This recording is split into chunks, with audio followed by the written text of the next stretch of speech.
शुक्रिया कि आपने मुझे इस मुद्दे पर बोलने का मौका दिया। 22 हम विधायक हैं, 21 को आपने जो है वो सदन से क्या बल्कि विधानसभा से बाहर भेज दिया। और ये शायद 10 साल हम लोग भी सरकार में रहे, आप भी थे और आप तो कई मरतबा टेबल पर भी खड़े हुए, लेकिन कभी ऐसा नहीं हुआ कि विधानसभा के परिसर से बाहर।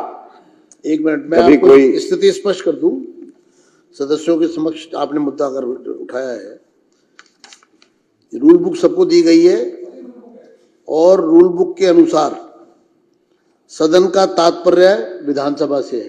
पहला, ये जो सदन है, ये खाली ये सदन नहीं है। बैठ जाइए, मैं आपको स्पष्ट कर देता हूं। सदन का अर्थ है दिल्ली विधानसभा का पूरा परिसर। आगे डिफाइन किया गया है, वो भी पढ़ देता हूं।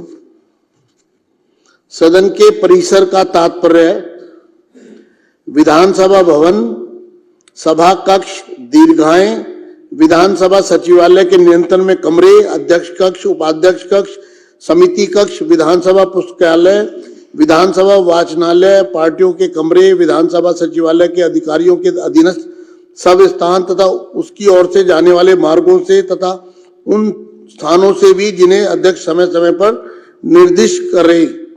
यानी कि जब कोई भी सदस्य मार्शल आउट होता है सदन से, तो रूल बुक कहती है कि वो प्रेमाइसिस से बाहर जाएगा। तो इसलिए ये सभी सदस्यों को मैं स्थिति स्पष्ट कर रहा हूं कि जब भी कभी इस तरह की स्थिति आएगी तो ये सिर्फ जो सदन चल रहा है ये सदन नहीं है, पूरा परिसर ही सदन है, सदन का हिस्सा है। तो इसलिए चेयर से ये स्पष्ट आदेश है कि अगर ऐसी स्थिति जब भी आएगी मार्शल आउट होने की, तो उसको परिसर से बाहर जाना होगा। धन्यवाद। आगे आप शुरू करिए। बाहर का ग्राउंड नहीं है। आप सारे रूम्स आपने बताया सारे, लेकिन ऐसा कभी नहीं हुआ। हम लोग भी सरकार में रहे, कभी ऐसा नहीं हुआ कि आज सारे हमारे विधायक गेट के बाहर है, वहां पर भी बैरिकेड लगा दिए गए और वो धूप में बैठे। आप अंदर आने की तो इजाजत दे सकते थे, अब से पहले भी ऐसा हुआ है। इतना नहीं होना चाहिए। इतना ठीक है, आप जीत गए, जनता ने आपको जिताया है और सर आंखों पर है, आपको काम करने के लिए जनता ने जिताया, लेकिन ऐसा नहीं होना चाहिए कि दुश्मनी इस हद तक हो कि आप विधानसभा के परिसर तक में हमें अंदर ना आने दें। तो ये बिल्कुल कतई तौर पर अमानतुल्लाह जी, आप एक मिनट, हरी जी मुझे अपनी बात कहने दीजिए। आप बैठे एक मिनट। कोई नहीं, मैं खड़ा हूं, बैठे, कोई बात नहीं, कोई बात नहीं। आपको आप बोलेंगे, आपके टर्न है, आप बोलेंगे। मैं फिर स्पष्ट कर दूं सभी को, उपराज्यपाल के अभिभाषण पर इस प्रकार की हरकत जो यहां की गई वो सर्वथा निंदनीय है। भारत के इतिहास में इस तरह की घटनाएं चंद बार ही हुई हैं। अभिभाषण अर्थात कॉन्स्टिट्यूशनल अथॉरिटी यहां पर सदन को एड्रेस करने के लिए साल में एक बार आती है। उस समय ना कोई वाद विवाद होता है, ना कोई सदन चल रहा होता है, वो सिर्फ अभिभाषण के लिए ही समय तय होता है। सदन ने जो कल निर्णय लिया, मैं सदन को बधाई दूंगा कि आपने इतने बड़े अपराध के विरुद्ध जो निर्णय लिया उसमें बहुत ही बैलेंस अप्रोच रखी। मात्र 3 दिन के लिए इस पर ब्रीच ऑफ प्रिविलेज का भी मामला बनता है। ये एथिक्स कमेटी में भी सजाएं जो इस रूल बुक में दी गई हैं वो इससे कहीं भारी हैं। तो इसलिए अब उपराज्यपाल का अभिभाषण किसी राजनीतिक पार्टी से किसी से जुड़ा हुआ नहीं है, वो सबके लिए है, पूरी दिल्ली के लिए। तो इसलिए उन्होंने जो यहां पर कल उद्दंडता की, समझाने और कहने के बाद भी जिसको नहीं माना गया, इसलिए सदन को यह फैसला लेना पड़ा। अब आप अपनी बात करें विषय पर। नहीं, देखिए, मैं तो ये चाहूंगा कि आप तमाम हमारे जितने भी साथी हैं आप उनको बुला लें। कई बार ऐसा हुआ है कि आपको बाहर भेजा गया, जब अनुरोध आपके दूसरे साथी ने किया तो हमने ओम प्रकाश जी को और दूसरे लोगों को आपके अनुरोध पर हमने बुलाया। तो मैं तो यही चाहूंगा कि वो सारे पार्ट हैं, और क्योंकि अभी जो है आपका डिप्टी स्पीकर का भी चयन होना है, उसका इलेक्शन होना है, तो उसमें अपोजिशन अगर नहीं रहेगा तो वो ठीक नहीं होगा किसी भी लिहाज से। तो हम तो यही चाहेंगे कि भाई आप सबको बुलाएं, आप क्योंकि सीट पर बैठे हैं और आप सबके अध्यक्ष हैं। हम तो ये चाहेंगे कि आप ये सारी चीजों को देखते हुए उन सबको अंदर बुला लें। और हमने कई बार ऐसा किया है पीछे भी, और ये तो पार्ट है इस वक्त में, क्योंकि हम भी हिस्सा है विधानसभा का।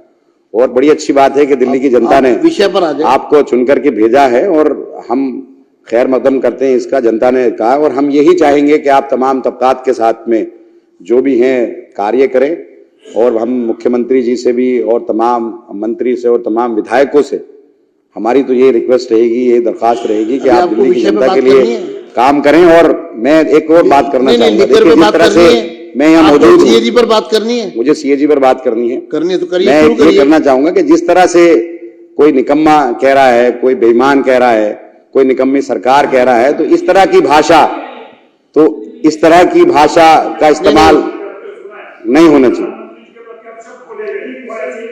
इस तरह की भाषा का इस्तेमाल नहीं होना चाहिए।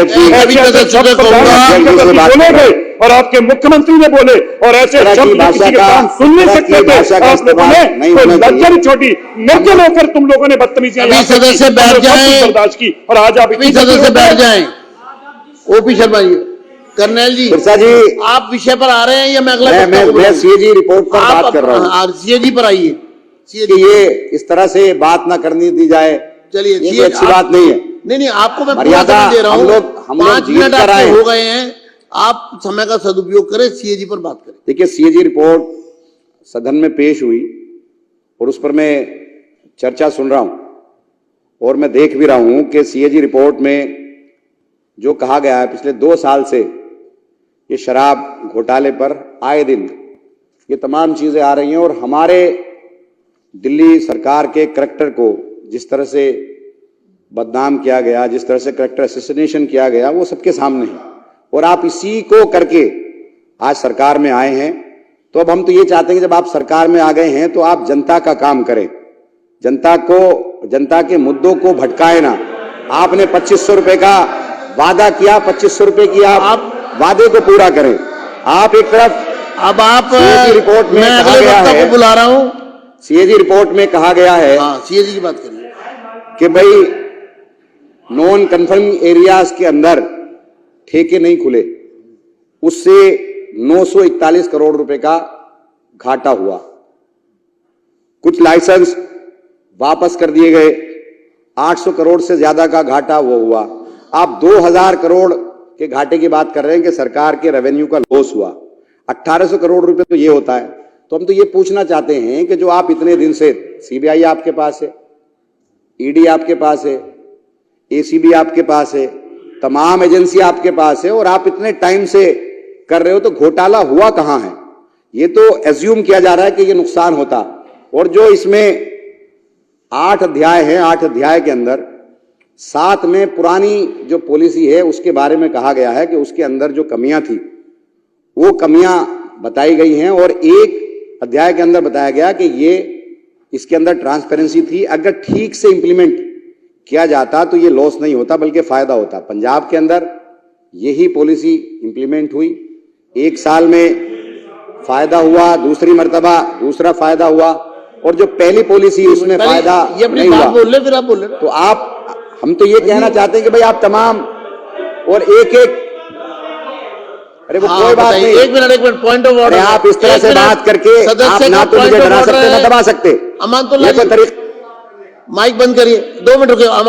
पॉइंट ऑफ ऑर्डर, देखिए पॉइंट ऑफ ऑर्डर का मतलब है सारी कार्रवाई रुकेगी, और जो सदस्य पॉइंट ऑफ ऑर्डर यानी कि व्यवस्था का प्रश्न, व्यवस्था का प्रश्न अगर उठेगा तो पहले वो सुना जाएगा। अध्यक्ष जी, मेरा पॉइंट ऑफ ऑर्डर है कि रिकॉर्ड के ऊपर मिसलीड किया जा रहा है इस हाउस को। सीएजी की रिपोर्ट कभी ये मेंशन नहीं करती कि इसमें करप्शन है कि नहीं। सीएजी की रिपोर्ट अनियमितताओं को जो है बताती है और उसको उजागर करती है। उसके बाद उस पे क्रिमिनल एक्टिविटी होनी है कि नहीं, उसको क्राइम एजेंसीज और पीएसी रिकमेंड करती है एक्शन के लिए। सीएजी की रिपोर्ट को यह कहना कि उसमें कहीं करप्शन लिखा, देश के इतिहास में कोई सीएजी की रिपोर्ट करप्शन के बारे में नहीं लिखती, अनियमितताओं के बारे में लिखती है। और जिस तरीके की अनियमितताएं दिल्ली में शराब घोटाले के बारे में सीएजी ने मार्क की है, ये तय हो गया कि ईडी और सीबीआई का जो एक्शन चल रहा था वो सही रास्ते पे चल रहा था और उसको और तेजी से लेकर तो हाउस को मिसलीड नहीं किया जाए कि सीएजी की रिपोर्ट में जो है करप्शन नहीं मेंशन है, तो इसलिए आपका पॉइंट ऑफ ऑर्डर एक्सेप्ट है, हाउस को मिसलीड ना किया जाए। आगे बढ़िए। मिसलीड नहीं कर रहा है, मेरा सिर्फ कहना यह है कि सीएजी की रिपोर्ट में तो ये एज्यूम किया गया, ये जो है नॉन कंफर्मिंग एरियाज के अंदर दुकानें खुलने किसने नहीं दी, कि क्या दबाव बनाया गया। पहले साल के अंदर ही सीबीआई ने एफआईआर दर्ज कर ली, ईडी ने एफआईआर दर्ज कर ली, गिरफ्तारियां शुरू हो गई। जो ट्रांसपेरेंसी इसके अंदर थी उससे फायदा होना था, फायदा नहीं हुआ, लोग डर गए। तो ये तो तमाम एजेंसियां आपके पास थी और इन्हीं एजेंसियों का इस्तेमाल करके आज आप सरकार में आ गए और सरकार में जिन वादों के साथ आप आए वो वादे आप पूरे कर नहीं रहे हो। 2500 रुपए महिलाओं को देने की बात आपने की थी, वो आप वादा पूरा कर नहीं रहे हो। जो आपने काम करने की बात की थी वो आप कर नहीं रहे हो। सिर्फ दिल्ली की जनता को गुमराह करने का काम ये सरकार कर रही है। अध्यक्ष जी, सीएजी की रिपोर्ट पे आपने मुझे बोलने का मौका दिया है, इसके लिए आपको बहुत बहुत धन्यवाद। चलिए अब शुरू करिए। और